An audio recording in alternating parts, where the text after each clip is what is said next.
All right, we are back with another episode of Content is for Closers. We got some unique setups today. I'm outside. Carlton is in an undisclosed location, and we've got, most importantly, producer, editor, sound person extraordinaire, project manager, Jonny Gamet on the show for the very first time. Thanks for joining us, Jonny.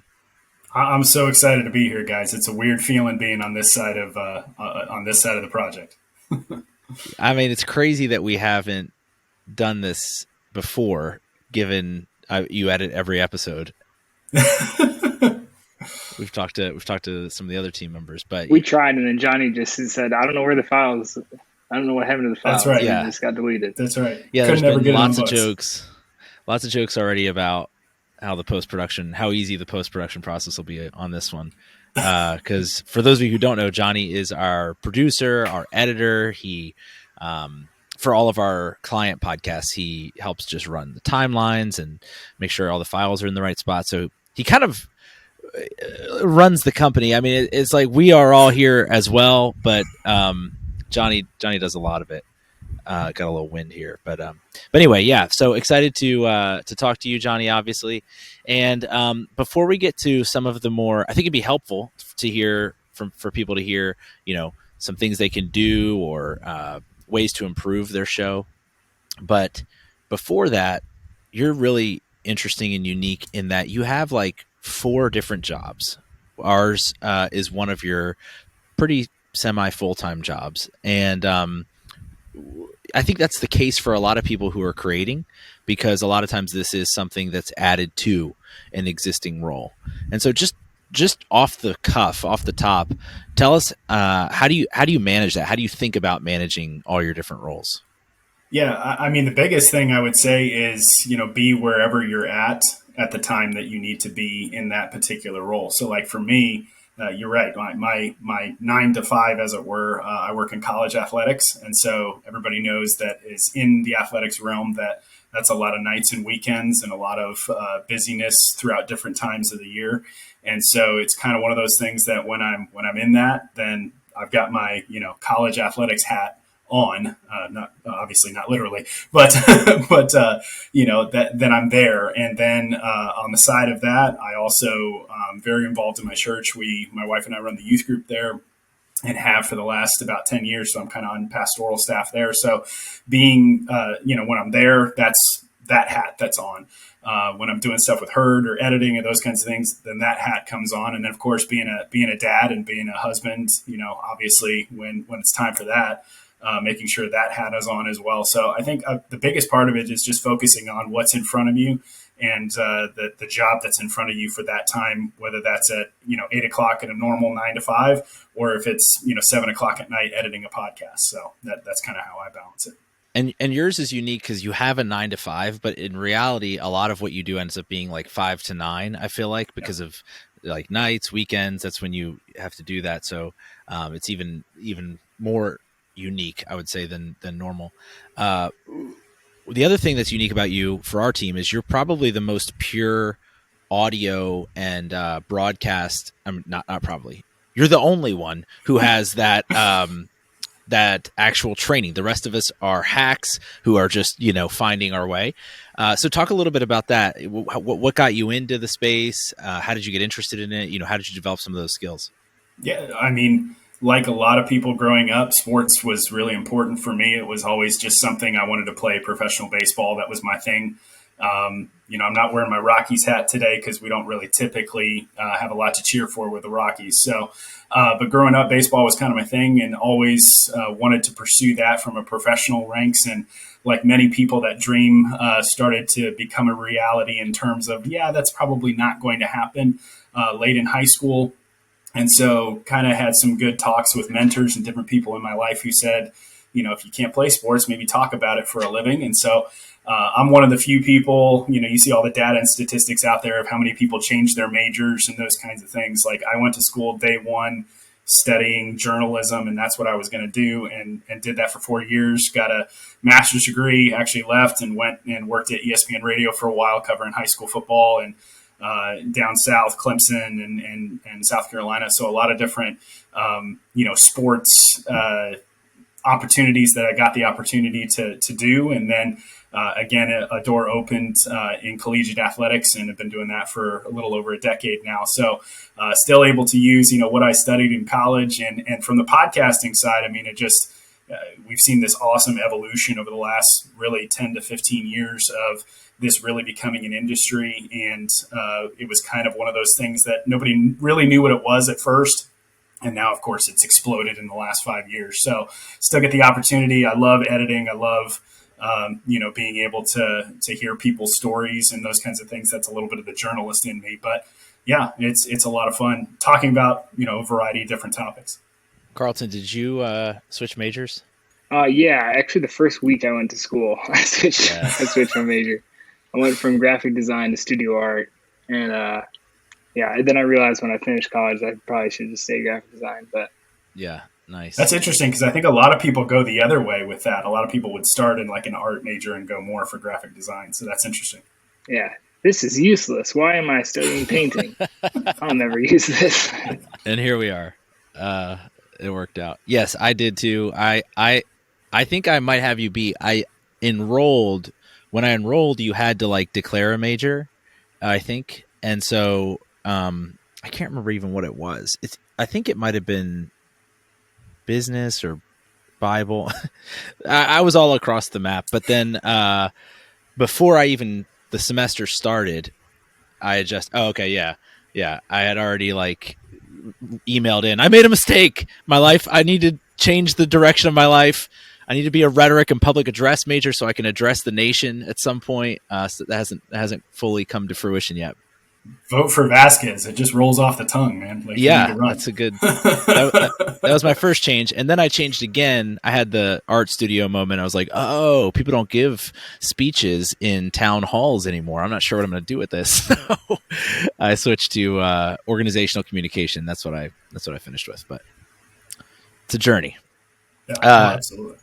Jonny, little known fact: you and I met. Well, I guess we probably knew each other in college, although I don't remember a ton of that. But you and I met in a Glenn Glary, Glenn Ross sweatshop boiler room type situation, making cold calls. I noticed you kind of skipped over that part when you're giving the career arc. Yeah, no, it's really funny because I was a little ahead of you in school because I'm older than you, so you can see the little bit of the gray in my beard. But it was kind of funny because I still remember walking in that first day and be like, "Oh, here's Adam. What's up, dude? What are you doing here?" And we were in the trenches together for sure. I think it told both of us, sales is a lot more difficult than they let you know about in college. Yeah. So it was one of those smile and dial type jobs that our intro music kind of nods to, but it was a real life gig. So you did all of that. You got that actual training. You've obviously been producing tons of shows for us over the last.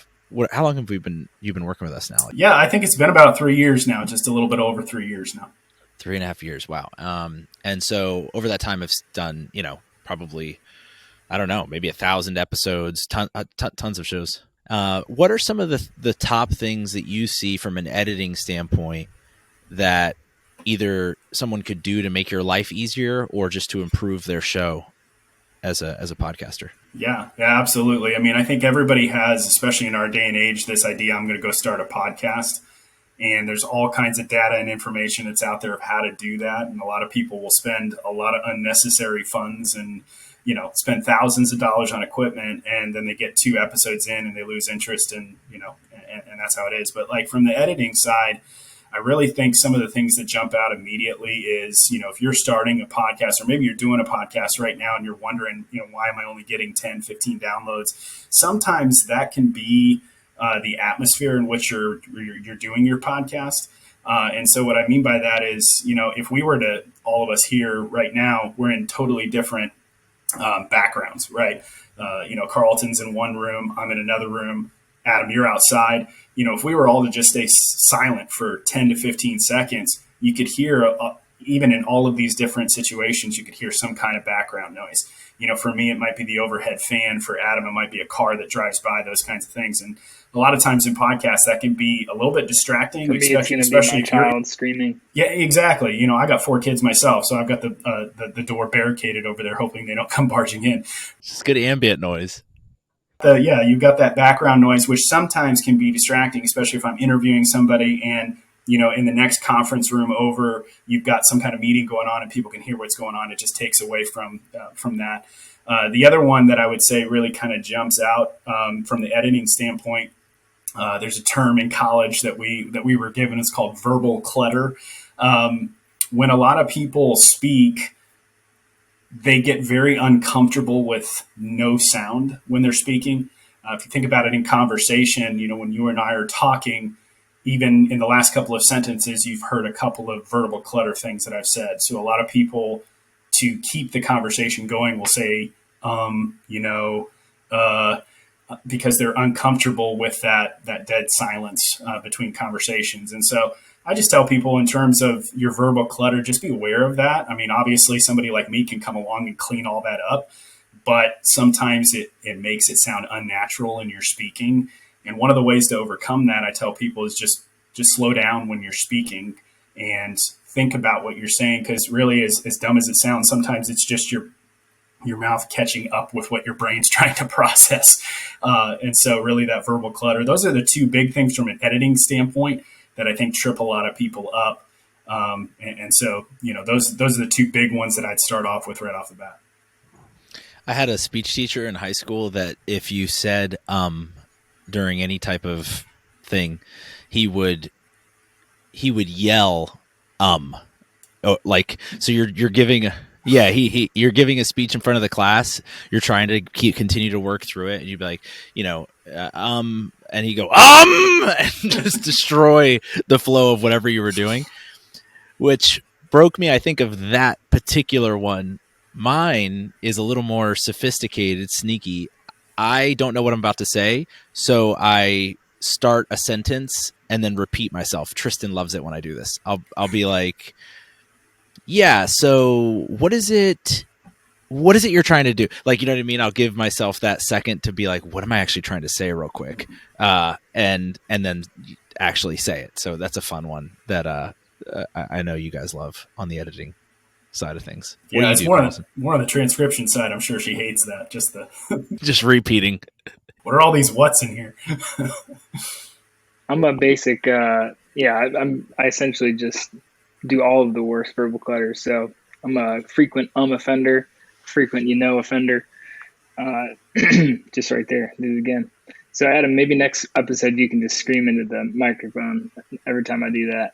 Break my bad habits. You've given me a new idea to just start screaming every single time I hear Yeah, it's very annoying. I told my wife that story, unfortunately. And so if I ever do slip up in just casual, normal conversation that spouses should be allowed to have, she loves doing that to me as well to frustrate me. So my home is not a safe place anymore for verbal clutter, essentially. It's really distracting. There it is. See, it gets super annoying if you start paying attention to it. What about on the technical side? What are some of the things that you think about or you do that probably the normal podcaster or audio person isn't thinking about that might be helpful? Yeah, well, there's a lot of, again, just for those out there that are maybe trying to do this on their own, there's a lot of great tools out there that you can use to enhance your podcast, even the sound of your podcast. One of the things that we use with regularity is Descript is a software that's out there that you can sign up for. It gives you the opportunity to do the editing right there. Again, gives you also a transcription of what you're saying, so you can follow along with what's going on. And they have several features there that actually can enhance your voice. So you notice even today, I'm not using any kind of professional mic here in front of me, but Descript is able to kind of enhance that voice. I mean, not normally, just because, again, in our day and age with the equipment and software that is out there, most computers have a pretty decent microphone. If you are on Zoom or on, some kind of video chat call, most of the time your computer is going to be fine, and your camera for your computer is most of the time going to be fine as well. And again, I'm one of those guys that's kind of a cheapskate. My wife will tell you from a budget perspective. So if I'm wanting to do this and starting to generate content, I don't want to go out and spend $1,500 to $2,000 worth of equipment to see if this is actually going to work or not. And so a lot of people are already armed with the equipment and the things that they need. It's just a matter of going out and doing it. And so I would say finding those softwares. If you're looking at audio editing software, there's actually a program called Audacity, which is an editing tool that is completely free. If you want to go, the next level up from that, Adobe offers a whole bunch of editing tools and softwares that people can look into. But again, if you're looking to do this long term, maybe starting out with a simpler process and solution, seeing how it takes off, then you can upgrade when you need to in the future. That whole spiel is going to murder our new business product where we sell expensive kits for podcast equipment. But don't worry, we can edit all that out in post. I'll take care of it. I'm just kidding. We don't have that. We do have, I should say. Just beat that whole section out. We do have don't do it, Carlton. I shouldn't have even told you. That's gonna be a problem. We should say that the simplest option, Jonny, for what you were just talking about, is to sign up for Herd Prime, which is a unlimited editing service done by yours truly. Shout out, Jonny. So that's the best option. Yeah, when you sign up for Prime, it's coming right to me. And yeah, I mean, that's a great service that we offer. Not to give ourselves a little sales pitch here, but if you're looking at from the editing perspective, we can turn that around for you pretty quickly and take the editing hassle out of it for you. So, Carlton, what do you have? Anything that's been nagging at you? Yeah. So one of the things that I did right before Jonny came online, and one of the things that he took off my plate, which was awesome, was we listen for specific areas that are in the podcast that are good points or have some good content within a 10 to 30 second span. And Jonny selects those out. And so when you're listening to the podcast, Jonny, in that first round, what are some things that you're listening for? And what are some ways that the hosts and guests can make sure that they make some tight, neatly packaged points in their podcast that can be then clipped out later to be used in audiograms and quote cards? Yeah, that's a great point.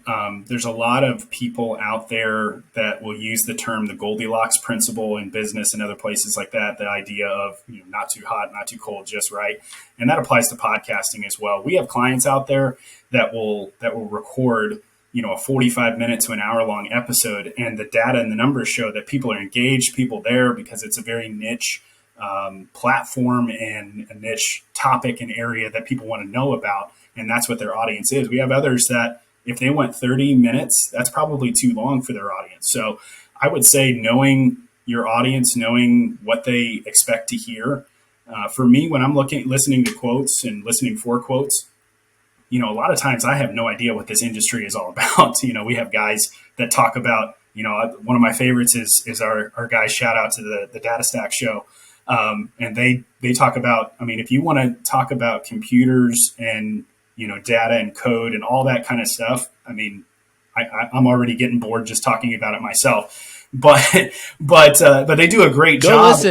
Go listen to the Data Stack show. Yeah, exactly. It's a great show, and they do a great job. Eric and Costas do a great job of bringing in the guests and really exploring that wheelhouse. And again, numbers show that they have a very, very successful podcast, and it's in that great niche industry. And so, again, finding that sweet spot of is it too short, is it too long, and you're going to find that as you're recording episodes. This one got a whole bunch of listens, and this one didn't. Maybe it was the guest that you had on, maybe it was the topic that you had. So for me, as I'm listening to these things, you can actually, again, and this is where transcription helps you a little bit. As I'm reading through this transcription, oftentimes the host will say something to the effect of, man, that's a really good point, or man, that's awesome. I didn't know, and so when I'm seeing that in the transcription, I know to kind of go back and go, okay, so what did he actually say that was awesome, or what that the host said was a great point. So I cheat a little bit on that, and because they know more about that industry than I do. So, but again, that finding that sweet spot and finding those nuggets that are going to take away from the conversation, and again, be great follow-up pieces that you can use in social assets and graphics and quote cards and those kinds of things. So one of the things that I think complements that is if you're on a podcast as a guest or even as a host, sometimes summarizing what people have said, because they'll have great ideas and great points to make over a period of 20 minutes or so. And sometimes it's just that really 10-second overview where they take all that they just said and then put it together into something that's a little bit more neat and shareable. Yeah, just to add, first of all, I just feel like we need to be transparent here. Carlton looks like he is recording through a potato. Like there's a potato that is somehow has some translucence to it, and we can kind of see him. And I want to put that on the record because I get internet shamed all the time by Carlton, and so this is fun for me. I'm looking at you through a muddy puddle, is what I'm seeing right now. And normally I am the one that. And Carlton is the eye candy for the show. And I'm like 5-second delayed. I know. Even the laughter is like, I'm looking through a puddle, and then that's good stuff. Just to add to what, I do. My in-laws. I can't even participate in this conversation. I'm just blaming my in-laws. This is the worst. I internet shame them even worse than I shame you, Adam, when I come here. I bring it up every time, and they just roll their eyes. Carlton with his fake magic internet friends that he talks about. Well, just to talk to what Jonny was saying about the sound bites, I think one thing that as a podcaster I do is I'll put pressure sometimes, too much pressure on myself to say things, super concisely and coherently with the thought that it could be edited down the road for a soundbite or for a promotional piece or whatever. And that's great. I think that's great if it happens organically. But I think that we've taken this idea of repurposing content and record once and deploy everywhere. And we've gotten so extreme with it that we're a little bit unwilling to be flexible when something could be improved upon. For instance, if we have this whole conversation and we're talking about how to repurpose content, but it's just not crisp, it's just not in a concise fashion, the best way, in my opinion, to make that promotional piece is to take the idea, take the things that we discussed here, write out a 2-sentence little thing and record it separately. And, it's 10 seconds extra work, but the final asset is going to be so much more polished and usable. So that's just for free. No, that's a great point.